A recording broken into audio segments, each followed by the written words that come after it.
super excited to be welcoming Taniya here. And let me just begin by saying I am in awe of this woman and their Instagram.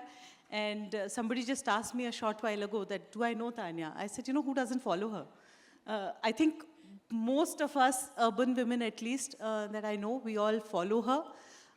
A couple of weeks back, she was added to the female founders group. And it pretty much broke the group because everybody had so many amazing things to say about her brand and how people started wearing sarees just because of Suta and started embracing, this real piece of our heritage and ethnicity. So I'm really privileged to be interviewing Taniya here. A little bit more about her. Not every day do you meet somebody, who left a cushy corporate career. Taniya is an engineer and an IIM Lucknow graduate.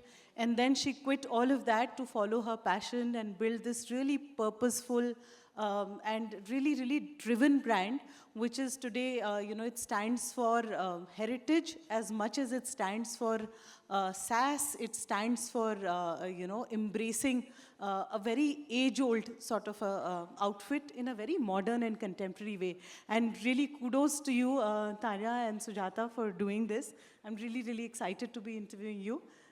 Very excited to be here. Thank you. Let me dive right in. Okay, so our first question is that, you were doing really well in your corporate career. You have a great background, both from engineering as well as, you had the IIM degree. What was that moment or, when is it that you felt that I must now follow this calling and I must go and now start selling sarees? It didn't just occur to us, honestly, that, I want to sell sarees one fine day. Of course, we all know that it doesn't happen like that. But it's linked to childhood. As kids, we were not from, we were from the lower middle class. And our vacations used to be nearby villages. And we used to always visit weavers' places. Mom used to allow us to pick 2 meters fabric each. And she used to say that, look at this fabric, how it's made, how it's, the craft is, you can learn about the craft. She let us swim in the pond, she let us climb the hillocks, and made the trip a lot about stories, a lot about talking about to my friends. And it's not fancy, but I had the most number of things to talk about, and that stayed with us. Father was in a transferable job. We have seen many villages, many weaving clusters, a lot of cultures. So that stayed with us. Though we didn't know the meaning of entrepreneurship. Nobody in my entire khandan has done business. But after studying, we knew we have to be independent, We had to do something and be independent. That was the motive. But when I came to Bombay and started working, every single day when I woke up, when I asked the question that, am I really happy? What if I did this? What if? And one fine day, I said, why not? I can't stick to what ifs. That's when the idea of starting something from ground up came up. And why sarees? Because I always loved sarees in the corporate world. I didn't see many people wearing sarees, and that pinched me.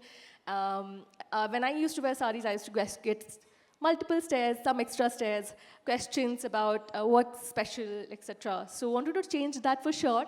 And that strong will to create impact was always there, like how they were talking in the previous session also, that, that when I wake up every day and if I know that what I'm doing matters, not just to me, but to everybody who's linked to Suta.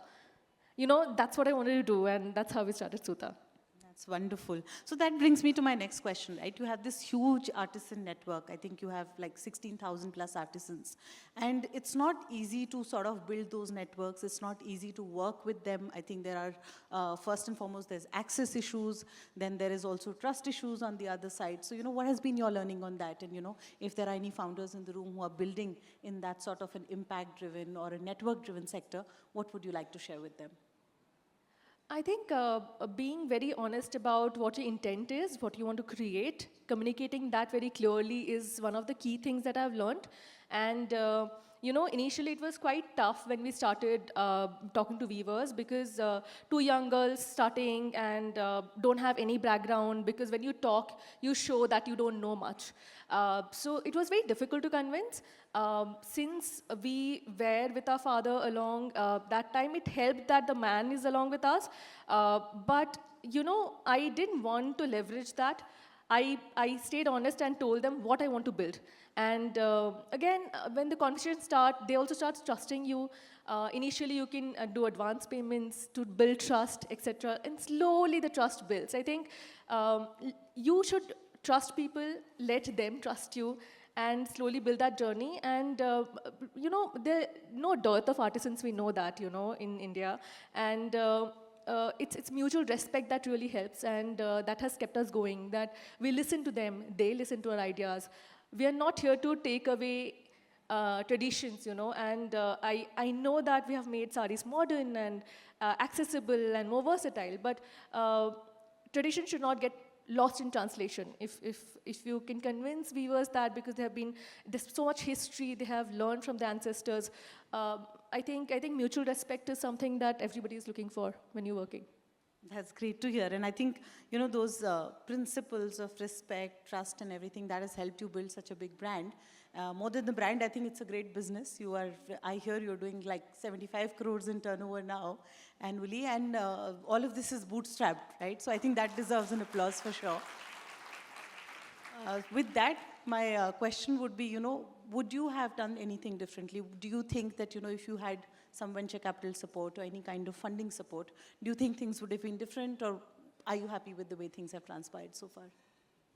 Honestly, I'm very happy with how things have, grown, and I honestly believe that success is not just growing quickly, but it also is growing with a purpose, and that's what we have kept doing till now. Definitely, with investment, things could have grown much bigger and in a faster pace, and it could have been good or bad both, right? It can take any direction. But honestly, I feel like the journey that we have had, it's mostly, building the artisan network. That's our primary purpose, and we have kept doing that. The second one is, of course, make quality products that you're honestly very, very proud of, and not just looking at making numbers, that's always there, of course, but looking at top line, looking at both top line and bottom line, making sure that the business is sustainable on its own, that it can grow. Of course, money can fuel it. I'm not averse to raising, but the kind of growth that I have envisioned, that the base has to be strong, the teams have to be ready, that the systems has to be really, really perfect, and of course it's always work in progress. That I won't say that I've reached it, but I think that there's always a stage where you want to take the company to make sure that people are ready, artisans are ready, because I don't want to break systems. I don't want to break any principles or the values that Suta has.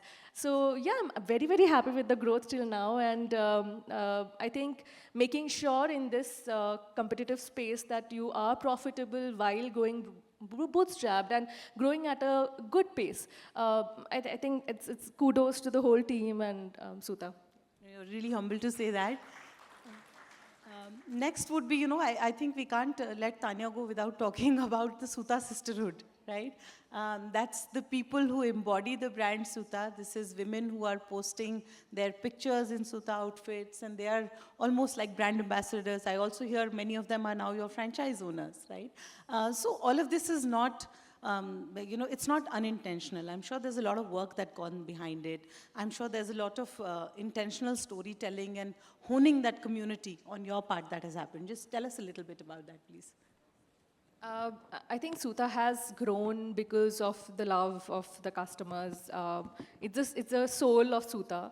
And initially, when we started Suta, we made sure that Suta grows a lot by we build a community and not just have a customer base, because we made a product which was not there. We made mull sarees come back, which is a plain solid mull sarees. We actually dreamt of making sarees easy, making sarees accessible, making sarees more fun.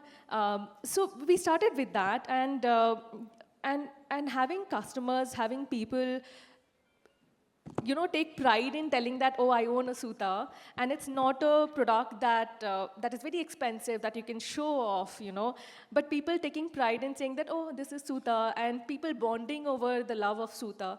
I've heard so many people saying that I met someone wearing a sari, and we identified each other as Suta customers, and we went to a pub and had a drink, and we came back, and it's beautiful. I think Suta has grown because of the community that Suta has, and across generations. It's not just youngsters. It's across all age group. When I think elder women saying it's nostalgia for us that we started wearing saris again because of you. That statement, and a youngster saying that I bought a Suta with my first salary and I went to a graduation party. I know these things have gets goosebumps even now. And I think with this kind of love, Suta has grown so big. We were not heavy on a lot of paid marketing initially. Of course, you have to spend right now. But we grew on customer love. We grew on sisterhood. I think we take pride in honestly, I think all of us here, we take pride in a women-led company win. And that's not just amongst, I think it's not like gender biased, but I think there's like a certain sisterhood amongst us which keeps doing that. I think that's the customer love that Suta has, that they always feel that we are winning along with Suta. Wonderful. So, Tanya, I identify with some of the things that, as I was researching, I also heard a few of your other interviews. And at Samosa Party also, I identify with some of the challenges that you may have faced, right? We are building in a very unbranded, uncool sort of category. People said, what is the need of branding samosas? What is the need of building these kind of outlets? What is the need of reinventing? This is age old, it's available everywhere, and why are you even doing this, right? I'm sure you've heard some of that too, right? So anything that comes to mind, and specifically an incident which actually then, in a way inspired you to go and give it back to them, right? That I'm going to do this and show you how. So anything that comes to mind on that? Yeah, of course you hear so much about these things, right? And it's okay to for people to say the doubts that they have in their minds and tell you things. When we started in 2016, we said that, oh, we want to sell sarees and blouses and petticoats. So people said, sarees, are you crazy? Like, everybody's moving away from sarees. From peers, from friends, even our parents, when they heard that we want to make sarees, and they said, after all the studies you have done, you want to sell sarees.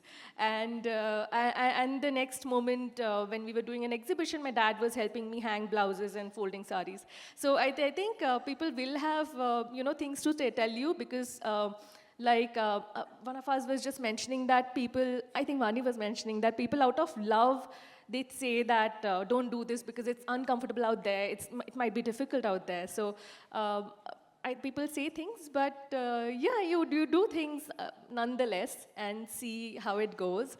And we are kind of very confident that this will work out, because they were like-minded people, and they were people, modern women who value versatility, who value comfort, who value individuality, who would love products like these. That gut feel was there, and we just took it. Now that you've come this far, right, what's next? What's the next big audacious goal, or the next big audacious dream, if I may say?